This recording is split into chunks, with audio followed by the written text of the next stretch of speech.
He's killed me. Dark, horrific secrets await you at the Ostrich Inn. That is very spooky in there.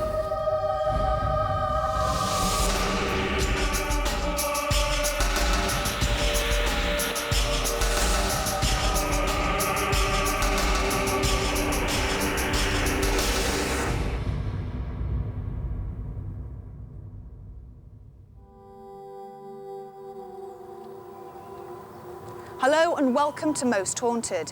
Now we've come to the village of Colnbrook in Berkshire, which is right next to Heathrow, but it's home to the third oldest pub in Great Britain.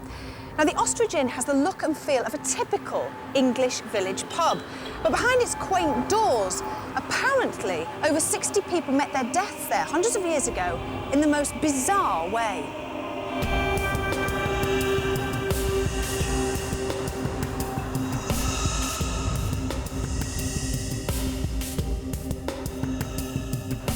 Now, some people say it's haunted.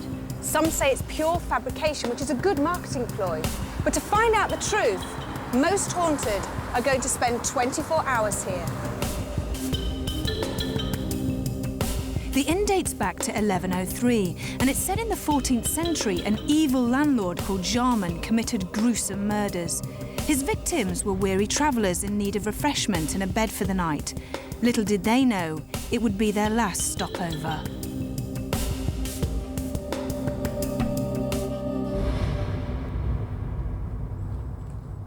Lots of people have reported strange occurrences, not just the people who work here, but by the people who drink here as well. In fact, some staff members are so scared they won't even go into certain rooms after dark. So is the Ostrich Inn haunted, or is it just people's imagination running wild? Well, that's what the Most Haunted team are here to find out. Now, the people who are spending the night here are Martin on sound. Hi, Martin. How are you? Fine, thank you. Good. Rick, one of our cameramen. Are you OK? Looking forward to tonight? Yeah, looking forward to it. All right. Not scared at all then, Ian? Oh, no, not. You never are you? Then we've got Bev, our director. Bev, how do you feel about the Ostrich Inn? Excited. Do you feel a bit spooked, Carl, our producer? I've always spooked. I know you are. And of course, the gorgeous Mark on Steadicam. Now, apart from our lovely crew, we also need a little bit of expert help. And to do that, we've got our psychic medium, Derek Okora. Now, he is on his way, but he has no idea about the location or where he's coming to or the history. So he's being driven around the countryside until we say we're ready for him.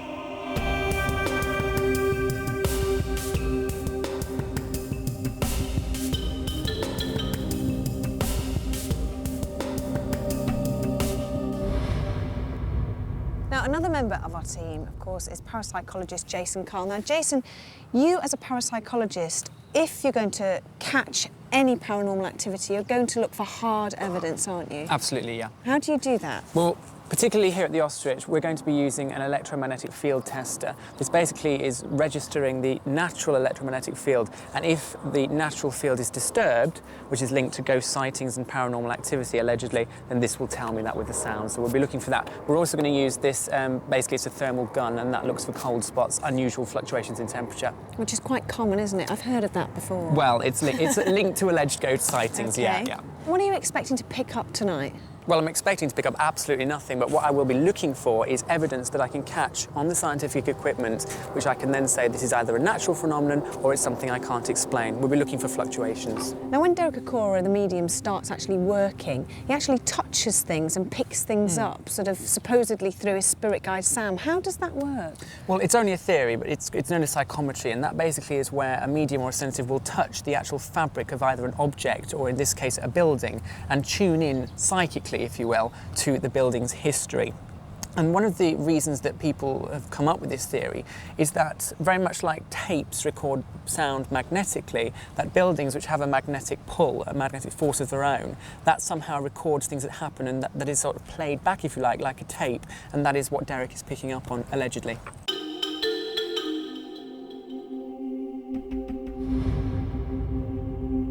Now, Sam and Daniel, the landlord and landlady here, I mean, I find it interesting and unbelievable that you actually want to live here. What's the actual story behind the murders?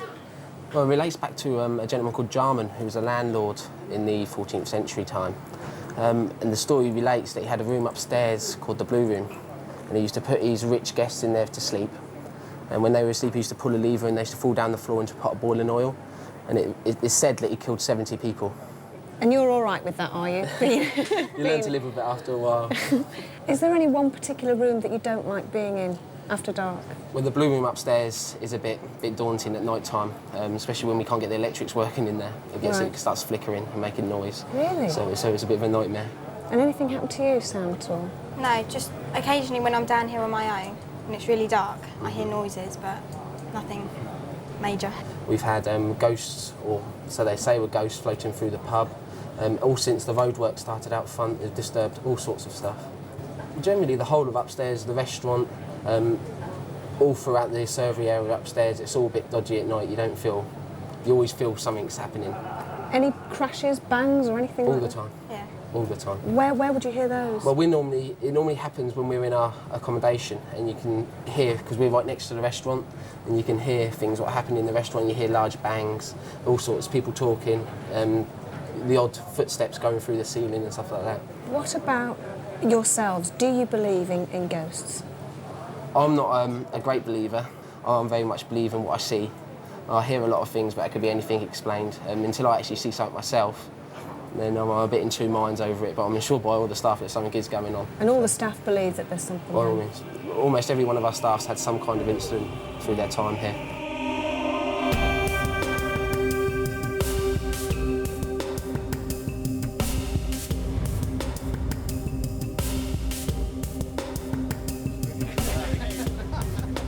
When I first started here, there was 2 couples before me that left within a month. When I started here, there was another part-time girl that left. Then we got 2 other deputy managers that left. I mean, we've had loads in the last 3 years that just can't deal with the building. I mean, we had a chef working here for about 2 months, and he said in the Blue Room he had banging in the roof, and then he heard a sawing noise, and then he just freaked out, and then his clock flew from one side of the room to the other side of the room. I mean, but he swears it happened, so, I mean, there's loads of stuff. Time in the Blue Room when the steward was cleaning the Blue Room out, and I thought for a laugh I'd sneak up and scare him, which all went well. Snuck up really quietly. He still had his back to me, just went poo, and he jumped up and he was beeping everywhere, and I just put my arm up to rest on the shelf we had in there, and the room just went sort of cold and it all started to vibrate, and it really freaked us out. Decided to leave the room as soon as possible, really, and just got out and left it for a bit. It was one time in the restaurant when we was just setting up. I think I was setting up for a Christmas party. My mate came up, tried to scare me. I didn't really care because, I mean, I knew about everything by that time, so I just had a laugh with him. But then about 2 minutes after he'd gone, all the shutters started banging. They just divide the 2 rooms up. They're big wooden shutters, they're quite heavy. And I thought it was him, of course, so I just started swearing and I was going mad, really, and I went running straight into the Jacobean, which is the room next to it. And then he wasn't there, so I thought he'd just done a runner downstairs, so I went running after him, and in the end I found out he was in the office. There's no way he could have ran that fast to actually do it like that. That busy road out there used to be the main routes from London to Bath. Now, if you're a wealthy traveller, you literally took your life in your own hands. You had highwaymen to contend with, and unsavoury landlord and landladies like the Jarmans, and they'd think nothing of killing you for your money. When the Jarmans had chosen a likely victim, apparently they would use a code, and that would be Mr. Jarman would say, "There's a big fat pig waiting for us." And then Mrs. Jarman would say, "Good, put him in the sty until tomorrow." It's quite horrible, isn't it? Anyway, this room here leads up to the loft, where there's supposed to be an awful lot of bangs, crashes, footsteps heard. But we'll go back to that room later, when I'm not on my own. Now, back to the story. When the victims had had a really good meal and they were sleepy, Mr. and Mrs. Jarman would show them to a specially prepared bedroom. And it all happened in here. Now then, the bed would be positioned here, and the victim would sleep with their head at the top, obviously feet at the bottom. Then once Jarman was aware that the victim was asleep by peeping through the door, he would then go to another part of the inn and turn a lever. That would then tilt the bed, and the victim would slide down the bed into a trap door, which actually is here. Now then, You can't see the real trapdoor, but it's been covered up with concrete and the boilers are sitting on top of them. And most gruesomely, the bodies would end up here, into a big, deep vat of boiling oil. And you'll never guess what's here now. The deep fat fryers. Funny how history repeats itself. Now, there's one last room I want to show you, and that's the pantry. Ah, right. This is supposed to be the most haunted room in the inn. Apparently, members of the staff refuse to come in this particular room after dark because it's full of spirits. Not this kind of spirits, ghostly spirits. But this, supposedly, according to the story, Jarman put all the bodies in here, and I have to say, it doesn't smell particularly nice, and it's very, very cold. Now, what we've also done is we're going to put one of these mini cams up here, and we're going to let it run throughout the night, just in case we happen to pick anything up. Now, I happen to know that Derek's arrived, so I'm going to go and meet him.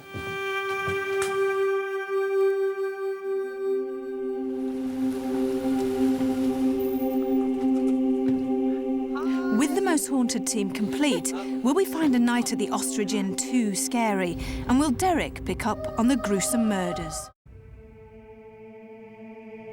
Over dinner, we had a chance to relax and discuss our favourite subject, ghosts. Now, everybody knows the word ghost. What exactly does the word ghost mean? I mean, everybody imagines them to be sort of the ghoul in the with a white sheet or the grey lady. I mean, can you explain it? Well, in fact, there are many forms of, so-called sightings of ghosts. A big percentage of sightings, I believe, is all linked in with what we call residual energy. But not all of them, because there's basically two different kinds of ghosts. There's what Derek's describing as residual, which is basically where ghosts seem to be oblivious of living people. And the other type, which are ghosts that seem to interact, such as the spirits that you supposedly connect with. This is why I personally classify the ghost apparition different to spirit return. Two different things. Because they're totally miles apart. It was all well and good talking about them, but it was time to start looking for the ghosts of Ostrich Inn.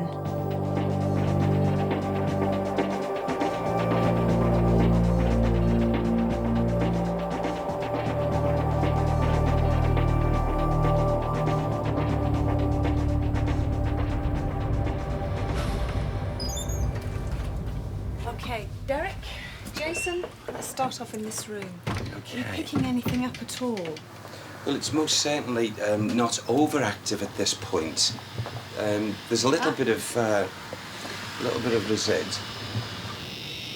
Okay, it's a lady with me.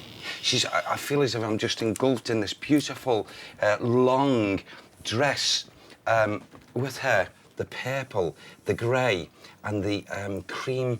I call it lattice work of material. And she's a walk. She heads for those stairs. These stairs are so strong with her. It's and moving, her movements. It's moving. I'm not saying it's following Derek, but it has moved. Where do you want to go, Derek? Maybe go up, Yeah? Can we go up? please? The electromagnetic field tester that we have has picked something up here, and it seemed that Derek was picking up something at the same time. That's quite interesting, because earlier on testing the room, there wasn't the same electromagnetic fluctuation that we have there. He also picked up a lady in a big dress, which there is a story of an alleged apparition that's been seen quite near to where we are of a lady in a long dress, possibly Victorian. All right. We go in here, Evie. Right. She wants me to go in here. It's a bit dark in here, then. This is where she comes. She likes to be here. In the ladies' loo? Yes.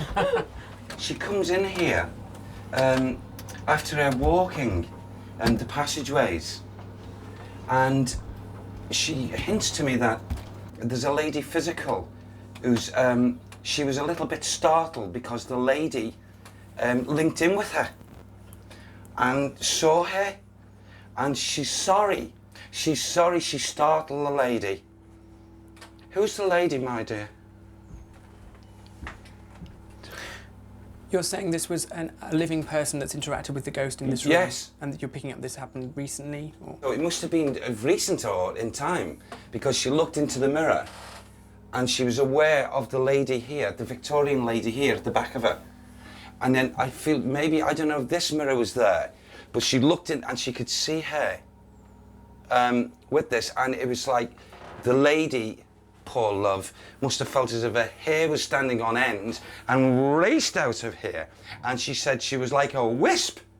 She said, and I realised I didn't follow because she realised that the lady had sensed and seen her, not just sensed, actually seen her. So she let her be. She let her be. Imagine being absolutely terrified. You come in here to do your thing and then you get absolutely petrified. Well, Not so much of a restaurant. Yeah. A lady did report seeing an apparition of a female ghost in here. However, the lady saw the apparition from the cubicle. It walked past the door, floated past the door, and allegedly picked up her handbag and scattered the goods on the floor. And Derek said she was washing her hands and saw it in the mirror. So that doesn't quite add up, but it's interesting that he sort of linked in with the same ghost that there has been a report of. This person that was here earlier, off camera, is now not in evidence, so he's moved. So Which person was that? this was a man who had a lot of facial hair. He superimposed me earlier. I felt as if I had a beard. I felt as if I had facial hair underneath my nose, moustache. And I felt rather an intolerant soul, yet not an evil person. But he's certainly not in evidence now. So he has moved, so he's moving about the premise. Right. Okay, we'll just come through this way, Evian, Yeah. because I feel as if I'm drawn very, very, very strongly here.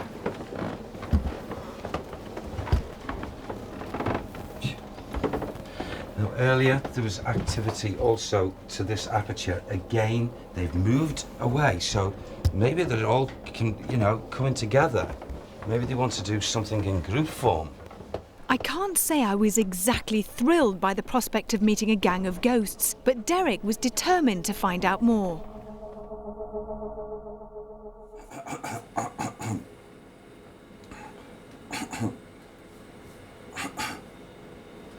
Sorry about this, it's just... What's that? What is it? What it is the individual energy that I'm picking up from the residual is I'm trying to build up the feelings of how this person, when he comes into this atmosphere, how he's feeling. He feels much more different when he's in this area as opposed to the ground floor. Right. I'm not saying there's a character change or that he's, I suppose, in mind, schizophrenic or anything. He feels happy and then sad, or he feels more comfortable in one level and then changes. He feels more comfortable in one level as opposed to the other. Right. I feel he reflects on this higher level of what he doesn't want to bring back in memory, what's happened on the ground level. I get that total difference. Why? Should we go back through here? Yes. Why is it that ghosts like... Thomas! Oh, crying out Sorry, loud! forgive me. Thomas! Thank you, that's better. I've got his voice. I've got his voice. Yes! Yes. Yes.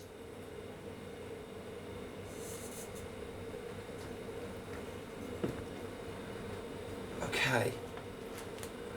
I nearly... I was running. He was coming after me. And I got down and I hid. And he found me. Oh, come on.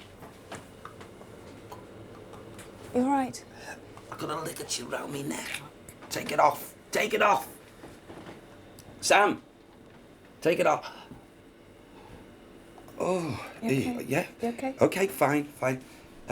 His memory, in thoughts. Oh, this person was. What did he call that, Sam? He's garroted. Is that the word? He was garroted. And then he was thrown in the water. Had he passed from the physical? He didn't feel that. His last memories were of his breath, and he couldn't breathe. And around his neck it had become so tight. But he wasn't aware of the water. He wasn't, but he was in the water. But he thought he got away, and he didn't. After witnessing the virtual garrotting of someone called Thomas, I was feeling pretty queasy. Had Derek contacted one of the evil landlord's victims? I was beginning to get very frightened. If anything moves us aside, you just stick right alongside me. What do you mean if anything moves us aside? Well, if anyone tries to come in and break between us, you stay with me and you don't let go, okay? Yes?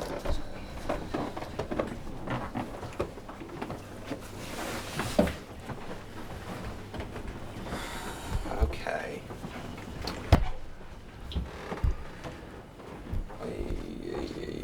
Here he comes, he's beckoning me in. Come on, Hibs. I'm in. Yeah.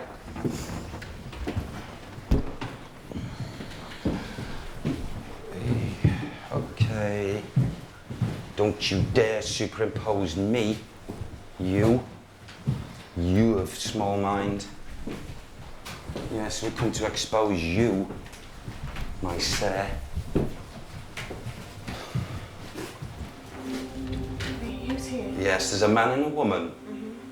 You know, I'm taken back in mind here. Oh, the agonies and the cries of mercy. Oh, the evil. Who What's are his evil? name? This is Charman. This is Charman. Who are you? Who are you? I'm Thomas Coln.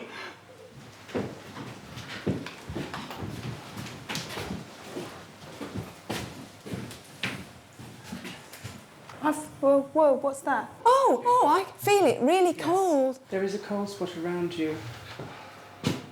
Okay, leave it now. Leave us alone. It's going down. It's now gone down to 16 degrees around Yvette, which isn't very normal because the stone should No, it's here. maintain. Yeah, It's here. It's around you. The stone should be the same or roughly the same temperature all along. That's quite unusual. Thomas. No, the cold spot's actually gone now. Completely gone. Why do you describe them as evil? They are murderers. They killed a lot of people. But not here. Why? How, Sam? Why not here?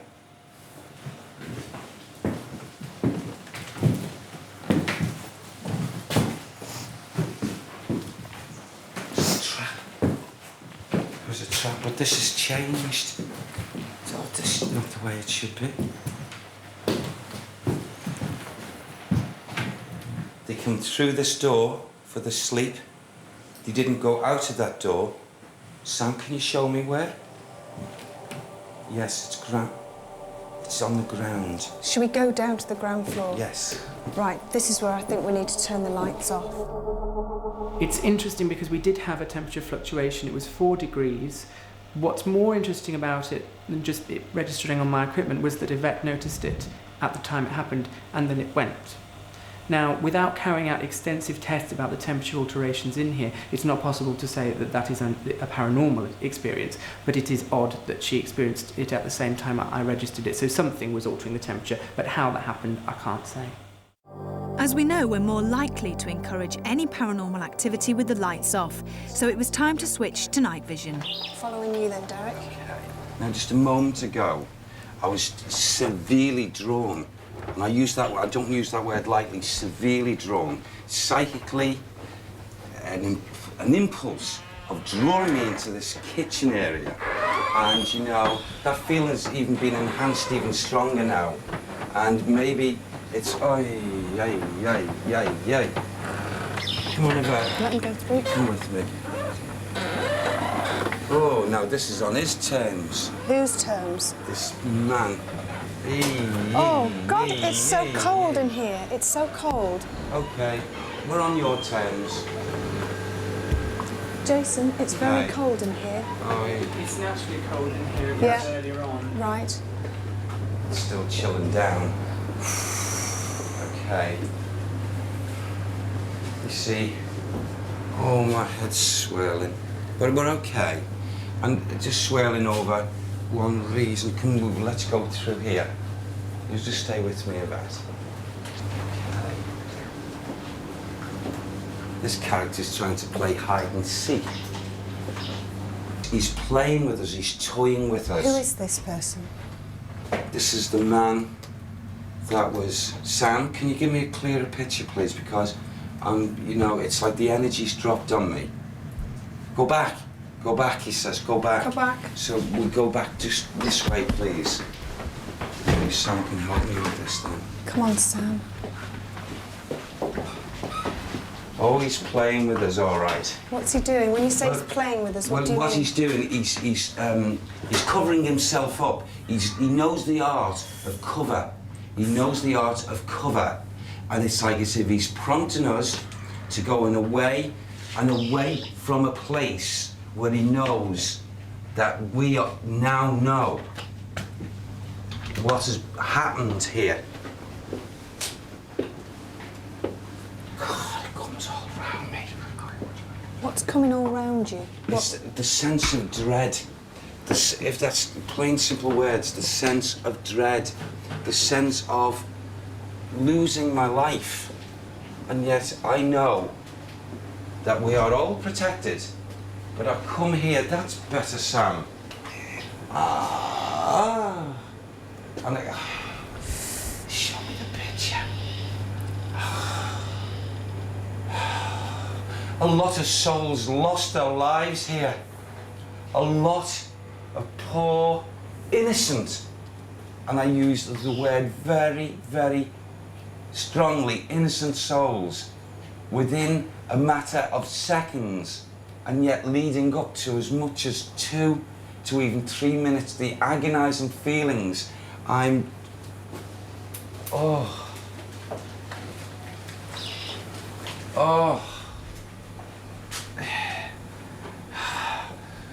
Shush!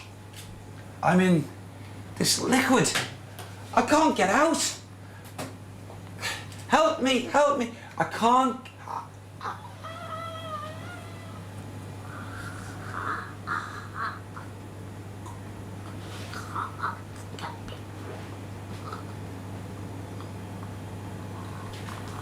Derek, breathe, Derek.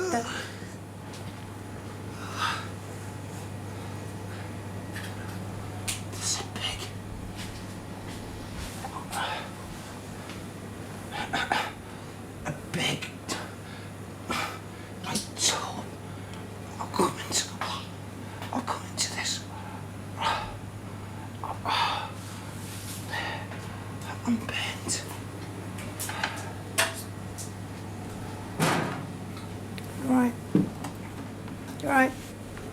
Derek, you're all right. I'm here.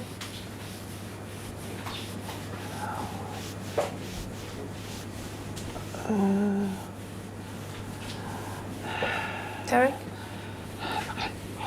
Derek? Get out of the water. Get out of the water. I can't get out.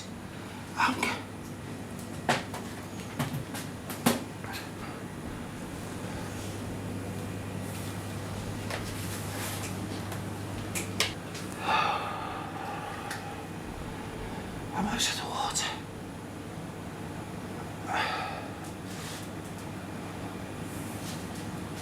It's a lie.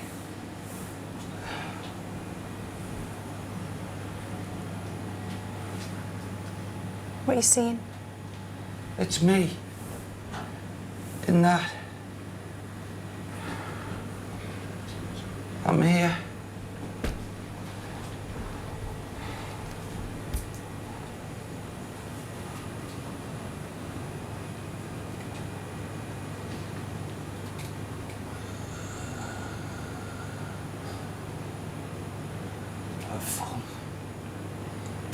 I've fallen down. I've fallen down.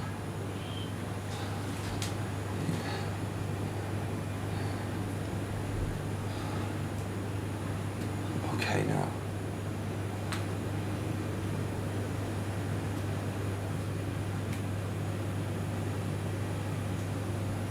He's taken me. He's taken me out. He's left me out. Who's lifting you out? That German is killing me. He's killing me. He's killing me. Oh, God. He's taking me out. Where does he take me?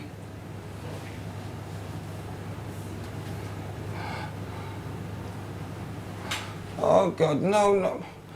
More water.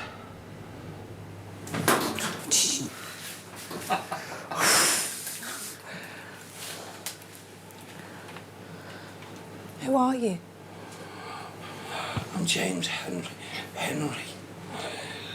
James Henry. Look at it. She's taking my money. That woman. Who's taking your money? His wife. She's hidden it. What are you doing with my money? What's she doing with it? She's put it in that chest. Under the stairs. The stairs that are hidden. Do you know who we are?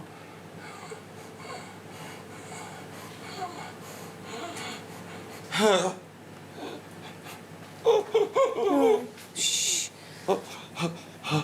He's walking around with that smirk on his face. Who is? Jarman. How do we get him to come out? He'll come out when it suits him. Oh, God. We have to let him. It's all right. You need to let him go through it. Why? Why do I need to let him go through it? Because in mediums, if they're taken out of a trance before they're ready to come out, it can actually hurt them, allegedly. I know, but he's going through pain. I can't see him go through. Derek.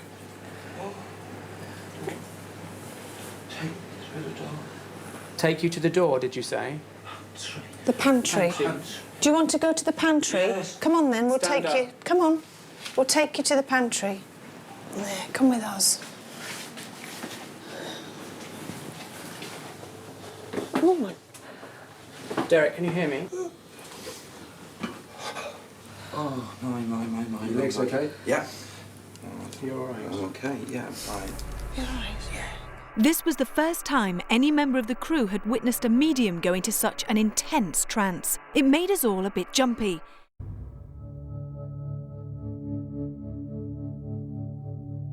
Via our medium, Derek Akora, the darkened rooms of the Ostrich Inn were surrendering their horrific secrets. This is the pantry room. Yes. Do you feel that was... Oh. Earlier on, that door was locked, Yes. and now it's, for some bizarre reason, it was locked with a padlock. No one's been here, and the door is Don't go open. behind that door.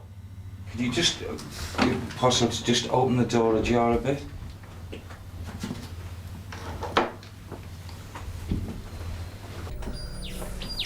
This here is a hidey-hole. His woman brought the stolen items that belong to these poor souls. The coinage is cursed. It's cursed. Never for any good to come from this. For the hurt souls. How has it become what you describe as cursed? This money and belongings did not belong to these evil duo. So the monies and the valuables carry that instant karma in each individual murder, life taken away. And it will stay for all time. They deserve to be executed. Oh my God.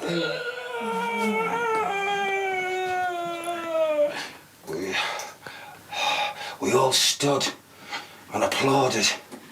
Who are you talking about? Yarman. Can we talk to Jarman?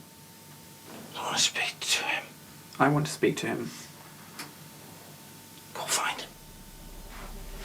I'll help you. Where shall I look? Come with me. Okay. Come on. The thought of being confronted by the evil spirit of the landlord Jarman was frightening, to say the least, and it looked like we were heading for the loft. Where do you want to go?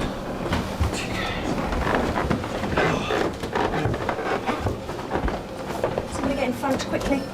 On it. Oh,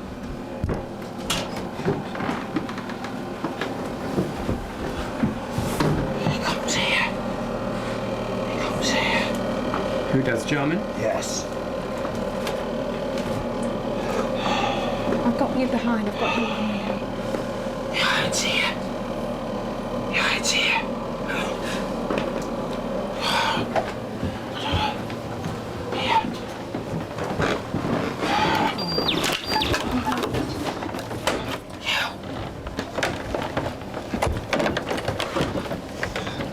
He's here. He's in here. He's here. Look at him.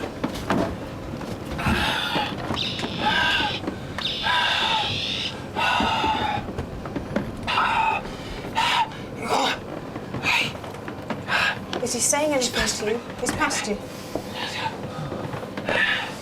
He's come out of here and gone past you. Don't want to talk to him. Get out. I've got to come out.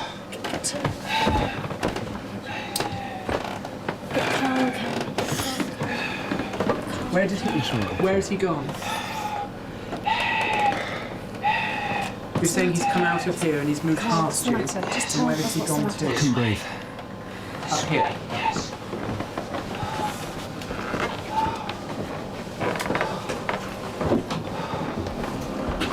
Does he know we're following him? He does. Yes. He goes up. Oh, he's playing. He's playing, yes. Shall we go up there? It's all right for one person to go up there, not all of us. The book. The book is here. The book's up there, Jason. The book is up there. What book? What book? What book is it? Tell me. History. History book. A history book. With no light and ancient rotting beams, I decided it was too dangerous for Jason to venture further. So we sent our producer Carl to search for Jarman and any eminence of the elusive book. It's a very old part of the building. The rafters here are... they're next to nothing, as you can see. These are literally just... Be careful.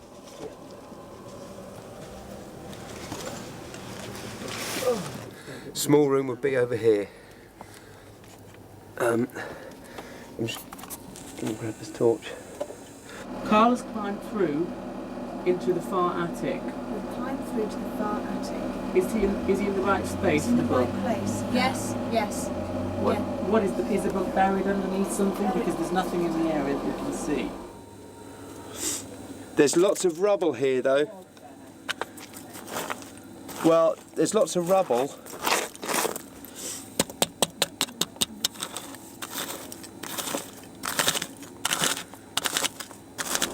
It's very close to the wall. Very close It's to close the to a wall. wall. Close to a wall. Now, a book against a wall. Well, I'm against the wall. What's over there? It could be covered. There's a cable there. Because there's cables there, obviously someone's been up here. It's... trouble is, this goes on for miles. Looks friendly.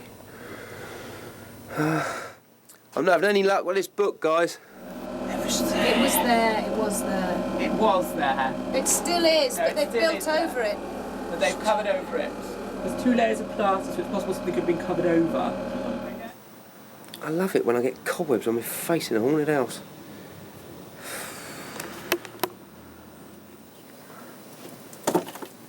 Did somebody just move up here at all? Is someone else moving up here?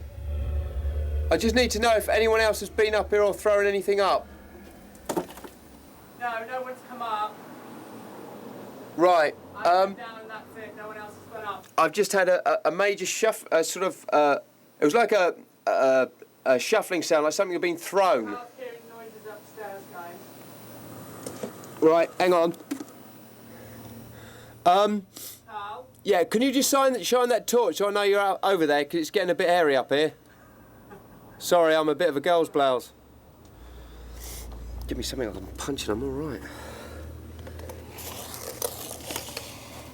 What's down there? Yeah, there's something thrown.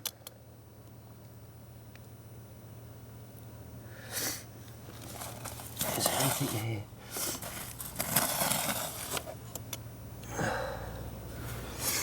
No, there's nothing there. I've got scraping noise very close to me and it's scaring the living crap out of me. Oh, please be nice. Right, I'm coming down there. Can you see all right? Yeah. What's it up, Ralph? There was like a shuffling noise. It was really close to me, but that was when you had the torch on. The first noise I heard was like somebody throwing. That's why I asked if anyone had thrown anything up or nobody was moved, nobody if they'd been up. It was like something just a thud. Yeah. I'm gonna have a look at the tape because we might actually catch it on there. I've got sort of like a small torch. So. Yeah. It was only after looking back at the tape did we see an object moving on its own at the bottom centre of the screen, which created one of the noises that Carl heard. But what that object is, we just don't know. We couldn't find the book, and without tearing up the floor and walls, there was no more we could do to find the one piece of evidence that would answer all the questions about Jarman and the murders. That is very spooky in there.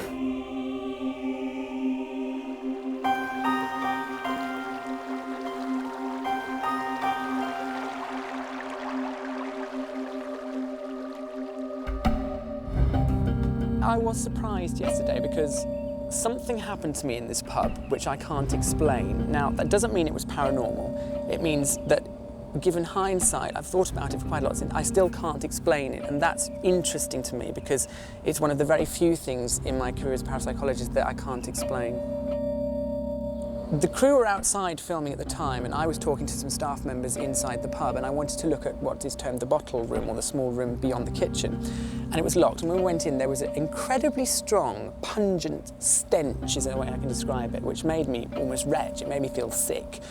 And I had to come out the room, and the staff member sort of didn't really react to it, and he said, oh, we've had this before, we can't explain it. And I thought, well, stupid, go back in. So I went back in seconds later, and there was very, very slight trace of it, but it had almost completely dissipated, which seemed odd to me because it was so, so strong. Now, later on in the night, we went in several times, no smell at all. I was interested to watch Derek last night. He certainly managed to find out a lot of information that I don't think he had any knowledge of beforehand. We removed all evidence of the history of the pub, and he didn't know where he was being brought. There are over 10,000 hauntings recorded in the UK at the moment, and the only way he could have possibly known anything about this one was if he had knowledge of them all, and that's extremely unlikely.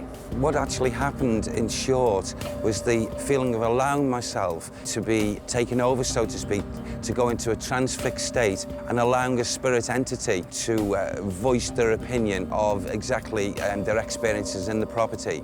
Well, it's termed transfiguration, and that is where allegedly a spirit or discarnate entity or ghost takes over the body of a medium or sensitive for a short while.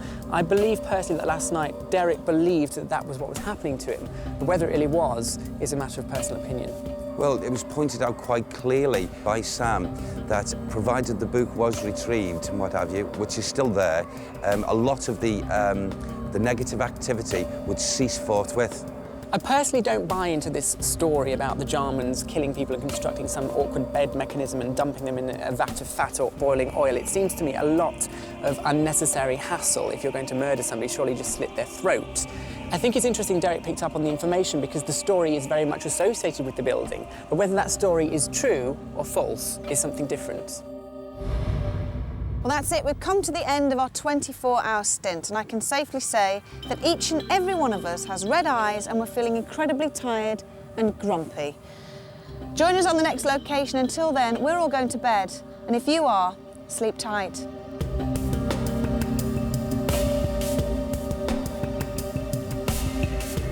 Carl, please be careful. I was round that way, so, and it was like that. Physical pull. I didn't move this far. No. Okay. No, it was a physical pull like that.